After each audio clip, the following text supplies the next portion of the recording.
ఈరోజు జరిగిన ఎగ్జామ్లో క్వశ్చన్ పేపర్ అమ్మా ఇది.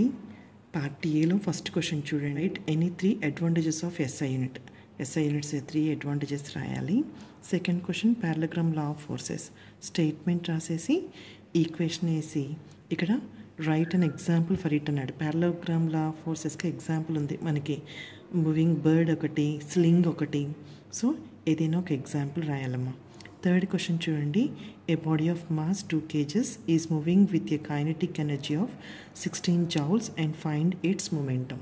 మనకి మాస్ ఆఫ్ ద బాడీ ఇచ్చారమ్మా 2 kgs, కైనెటిక్ ఎనర్జీ 16 joules ఇచ్చారు, మొమెంటమ్ క్యాలిక్యులేట్ చేయమన్నారు. So P = question mark. మనకి కైనెటిక్ ఎనర్జీకి మొమెంటమ్కి రిలేషన్ ఉందమ్మా. K = P²/2m. కైనెటిక్ ఎనర్జీ ఇచ్చారు, మాస్ ఇచ్చారు కాబట్టి మనం పీకి ఈక్వేషన్ రాయాలి. So P² = kinetic energy into 2m. P = kinetic energy into 2m. Kinetic energy 16 ఇచ్చారు, మాస్ 2 ఇచ్చారు. సబ్స్టిట్యూట్ చేస్తే √64 వచ్చిందమ్మా. 64 అంటే 8². సో మనకి మొమెంటమ్ P = 8 kgs/s వచ్చింది. చూడండమ్మా. State the relation among Celsius, Kelvin and Fahrenheit scales of temperature. Temperatures conversion చెప్పానమ్మా. So formula ఉంది కదా మనకి. ఫోర్త్ క్వశ్చన్కి C/100 = F - 32/180 = K - 273/100. సో ఈ మూడింటికి ఉన్న రిలేషన్ అమ్మా. డిగ్రీ సెల్సియస్కి, కెల్విన్కి, ఫారెన్హీట్ టెంపరేచర్కి ఆ ఫార్ములా రాస్తే సరిపోతుందమ్మా. నెక్స్ట్ ఫిఫ్త్ క్వశ్చన్ చూడండి. Write any 3 differences between musical sound, noise. Musical సౌండ్కి, నాయిస్కి మనకి డిఫరెన్సెస్ తెలుసు కదా. సో ఏవైనా 3 డిఫరెన్సెస్ రాయాలమ్మా. నెక్స్ట్ సిక్స్త్ క్వశ్చన్ చూడండి. Calculate the velocity of sound in air if an observer hears an echo after 3 seconds from the building at a distance of 500 meters from him. మనకి time ఇచ్చారు 3 seconds, distance ఇచ్చారు 500 meters. ఏం కనుక్కోమన్నారు? Velocity of sound in air కనుక్కోమన్నారు. So ఎక్కువ దగ్గర మనకి ఈ formula ఉందమ్మా. Velocity of sound in air V = 2D/T. D అంటే డిస్టెన్స్, T అంటే టైం. డిస్టెన్స్ 500 meters ఇచ్చారు, టైం 3 seconds ఇచ్చారు. సబ్స్టిట్యూట్ చేస్తే velocity of sound in air 333.33 meters/s వచ్చిందమ్మా. Define resistance and specific resistance. Write their units. Resistance definition రాయాలి. Resistance అంటే ohm, specific రెసిస్టెన్స్కి ohm meter units. రెండింటికి డెఫినేషన్ రాసి యూనిట్స్ రాయాలమ్మా. ఎయిత్ క్వశ్చన్ చూడండి. State Coulomb's inverse square law of magnetism. So formula రాసి next write its equation.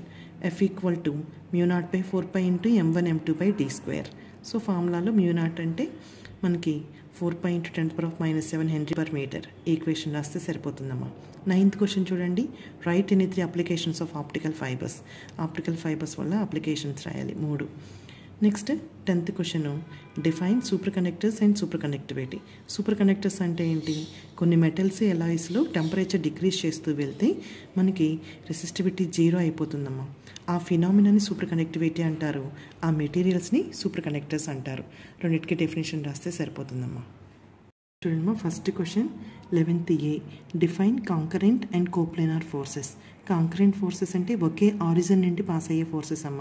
కోప్లేనార్ forces అంటే ఒకే ప్లేన్లో move అయ్యే ఫోర్సెస్ని కోప్లేనార్ ఫోర్సెస్ అంటారు. రెండింటికి స్టేట్మెంట్ డయాగ్రామ్ రాస్తే సరిపోతుంది. బి చూడండమ్మా. State and explain Lami's theorem. Lami's theorem explain చేయాలి. Next 12th question A. State and explain Newton's universal law of gravitation. So మనకి F = G × m1m2/d². ఆ ఫార్ములా రాసేయాలి. Next define capital G. G ఇచ్చారమ్మా. జీకి definition రాసి SI unit రాయమన్నారు. Next 13th question చూడమ్మా. Write short notes on geostationary satellite. So geostationary satellites గురించి ఒక 4 or 5 points రాయాలి. Next B.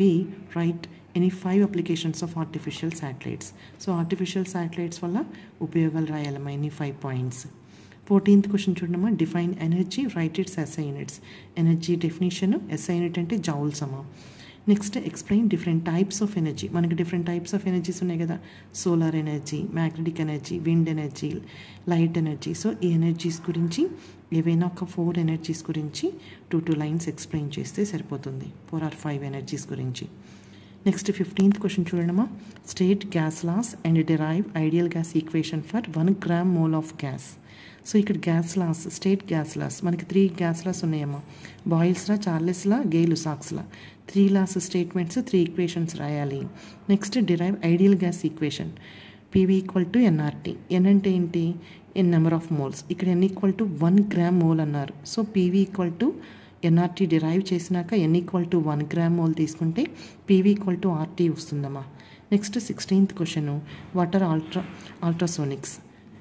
20,000 హెడ్జెస్ కన్నా ఎక్కువ ఫ్రీక్వెన్సీ ఉన్న వాటిని అల్ట్రాసోనిక్స్ అంటారు. సో వాటి వల్ల ఉపయోగాలు రాయాలి.